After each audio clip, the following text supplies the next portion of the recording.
All right. As you can see today, we are going to be talking about place value. So when we talk about place value, we're talking about two different things, place and value.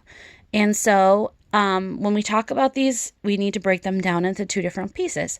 So place, as we've learned before, is just the location of things. So if I'm asking you, hey, what place did you go to? You're going to give me a location. If I talk to you about the value of something, you're going to tell me how much something is worth. So we need to keep that in mind when we're talking about place value because they are two different things, but they work together. So I made a little bit of a chart up here so that way you can freeze it and look at this if you want to. So up here are our periods. We've got the billions, millions, thousands, hundreds, ones, the decimal point, and then we've got our decimals here.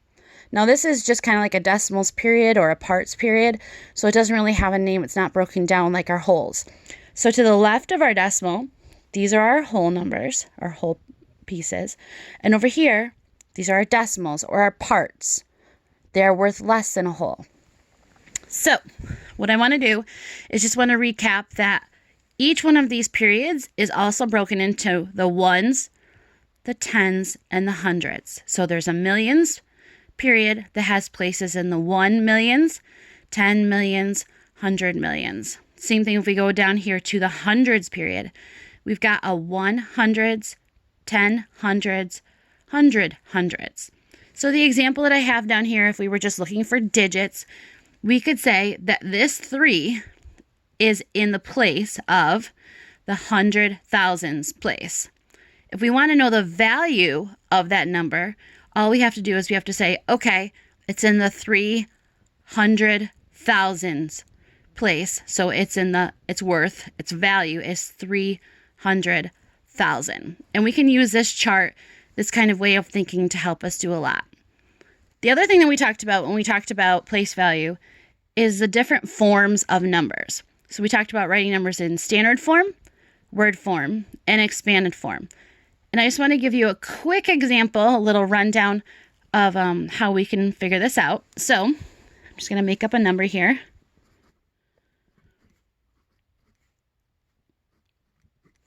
Okay, so here's our number. And this is the standard form of our number. Remember, our standard form is just numbers filled in with decimals and commas. Nothing else going on there. So a standard form is how you normally see it. The word form is how you say it. So if we were trying to figure out what the word form is, we would try to read this number out loud.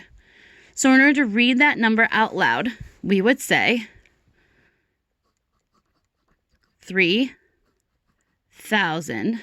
And remember, wherever you have a comma in your number, you also have it in word form. It's where you kind of take a breath. So 3,000.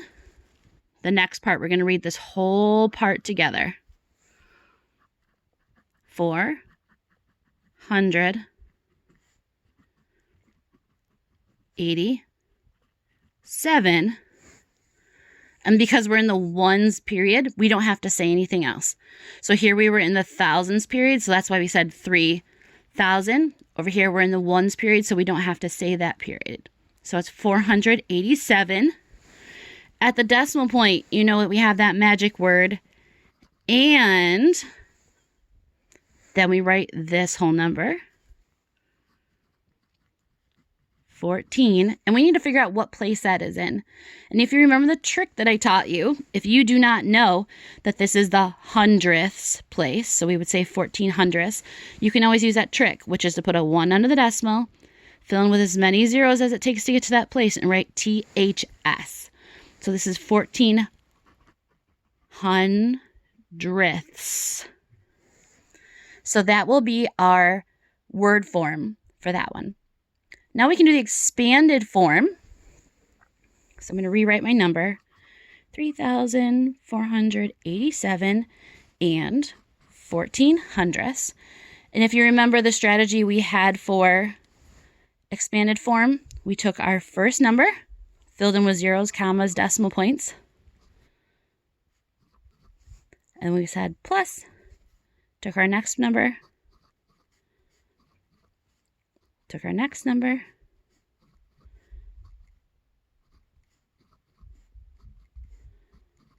and took our last one. Being sure that when we got down here, we kept that decimal point all the way because these placeholder zeros, they matter. So our expanded form for this is 3,000 plus 400 plus 80 plus 7 plus 1/10 plus 4/100. And that is our expanded form for this number. So that is my short little recap for place value today. If you have any questions, comments, feel free to post them in the comments below, and I will see you tomorrow. Happy St. Patrick's Day!